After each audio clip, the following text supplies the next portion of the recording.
오늘 함께 묵상할 성경 말씀은 열왕기상 3장 1절에서 15절 말씀입니다. 열왕기상 3장 1절에서 15절 말씀입니다. 오늘은 10절, 11절, 12절 말씀을 읽겠습니다.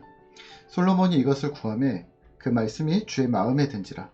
이에 하나님이 그에게 이르시되 내가 이것을 구하도다.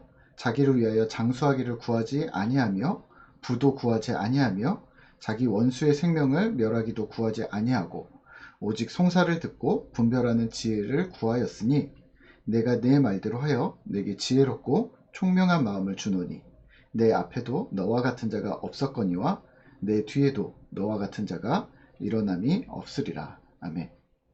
오늘 함께 생각할 주제는 1000번째 매칭입니다. 본문 열왕기상 3장은 그 유명한 솔로몬의 1000번째가 등장합니다. 1000번째라고 하면 바로 헌금 먼저 생각이 나실 텐데요. 저 역시 그렇습니다.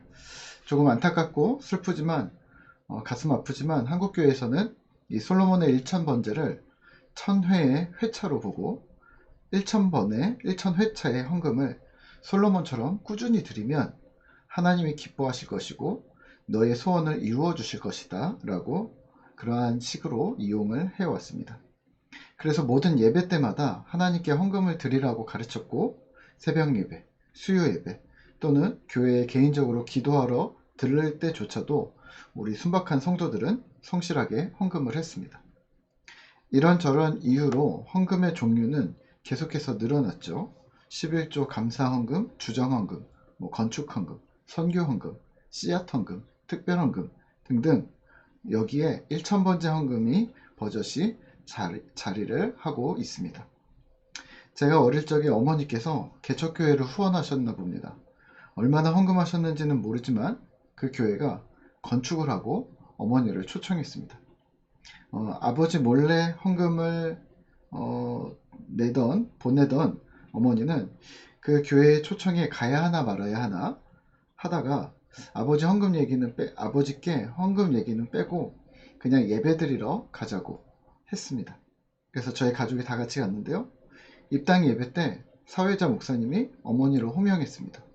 그리고 1000번째 헌금으로 3년이나 되는 긴 기간 동안 우리 교회를 이렇게 도와주셔서 감사하다고 칭찬하고 격려했습니다. 집사였던 어머니는 엄청 자랑스러워 하셨고 아버지는 떨떠름 하셨지만 좋은 일이라고 생각하고 무사히 넘어갔습니다. 그때 어린 마음에 각인되었던 것은 1000번째는 길게 오랫동안 성실한 헌금이다 라고 생각을 했었습니다. 이 1000번째 헌금이 어디서부터 시작된 것인지 모르겠지만 사실 바른 성경 해석으로 만들어진 형식이 아니라는 것은 저 역시 꽤 나중에 알게 되었습니다. 오늘 본문에 등장하는 1000번째는 1000번의 횟수가 아니라 1000개의 제사, 그러니까 매일 아침 우유를 한 개씩 사 먹어서 3년 동안 1000개를 먹었더니 건강해졌다 이런 느낌이 아니라 오늘 하루 1000개의 우유를 사서 한 자리에서 1000개의 우유를 다 까먹었다라는 거 생각하시면 됩니다. 그러니까 1000마리의 동물을 한꺼번에 제사함으로 거대하고 웅장한 제사를 솔로몬이 드렸던 겁니다.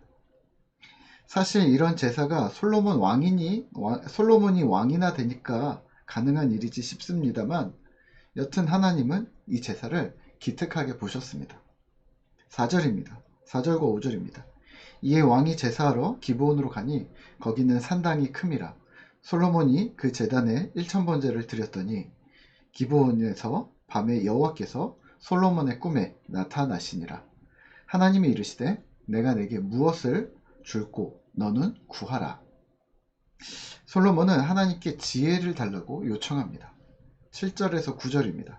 나의 하나님 여호와여, 주께서 종의 아버지 다윗을 대신하여 왕이 되게 하셨사오나 종은 작은 아이라 출입할 줄을 알지 못하고 주께서 택하신 백성 가운데 있나이다. 그들은 큰 백성이라 수요가 많아서 셀 수도 없고 기록할 수도 없사오니 누가 주의 이 많은 백성을 재판할 수 있사오리까. 듣는 마음을 종에게 주사 주의 백성을 재판하여 선악을 분별하게 하옵소서. 아멘. 솔로몬이 왕이 된 나이는 아마도 20살에서 30살 사이로 보고 있는데요. 그는 젊었지만 나라를 다스림에 있어서 막중한 책임을 가졌던 듯 합니다. 그리고 이에 대한 태도와 간구를 하나님은 좋게 보셨습니다. 10절에서 13절입니다. 솔로몬이 이것을 구하매 그 말씀이 주의 마음에 든지라.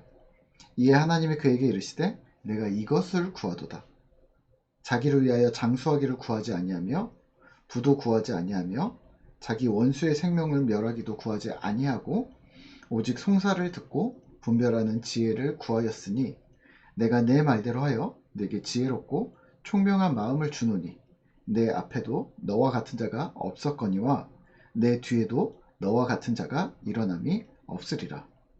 내가 또 내가 구하지 아니한 부귀와 영광도 내게 주노니 내 평생의 왕들 중에 너와 같은 자가 없을 것이라. 아멘. 이 익숙한 말씀을 오늘은 묵상하면서 우리는 무엇을 체크하면 좋을까요? 오늘은 매칭입니다. 솔로몬의 간구와 하나님의 마음이 매칭이 됩니다. 하나님은 솔로몬과 같은 겸손한 자, 그리고 하나님께 의존적인 자, 하나님께 나아와 간절함으로 간구하는 자를 기다리셨습니다. 실제 솔로몬은 지혜가 필요했지만 그 지혜가 하나님으로부터 옴을 알고 있었습니다. 그리고 하나님께 도움을 요청했습니다. 그리고 하나님은 기뻐하셨습니다. 히브리서 11장 6절입니다. 하나님께 나아가는 자는 반드시 그가 계신 것과 또한 그가 자기를 찾는 자들에게 상 주시는 이심을 믿어야 할지니라. 아멘. 이게 믿음인 거죠. 자, 그러면 과연 믿음이 있다고 하는 우리는 얼마나 하나님과 매칭이 되어져 가고 있습니까? 우선 하나님께 나아가셔야 합니다. 기도를 통해서든 말씀 묵상을 하던 예배 자리로 나아가든 무슨 방법을 통해서라도 우리는 하나님을 만나야 합니다. 그리고 다음 단계로 하나님의 뜻을 따라 간구해야 합니다. 내 필요가 아닌, 내 유익이 아닌 하나님이 기뻐하심이 무엇인지 내 삶의 요소에서 하나님의 도우심을 겸손히 아뢰어야 하는 것이죠. 오늘 하루 한 주를 마무리하면서 이렇게 묵상하고 기도하면 어떨까요? 한 주 동안 나는 하나님께 어떤 도움을 구하였는가? 나의 뜻이었는가? 하나님의 뜻이 중심이 되는 간구는 맞는가? 그리고 나는 무엇을 행동했는가? 부탁드리기는 하나님과 매칭된 하나님의 마음에 일치된 하루를 살아가려고 힘쓰는 그러한 신실한 신자 되시기를 기도하겠습니다.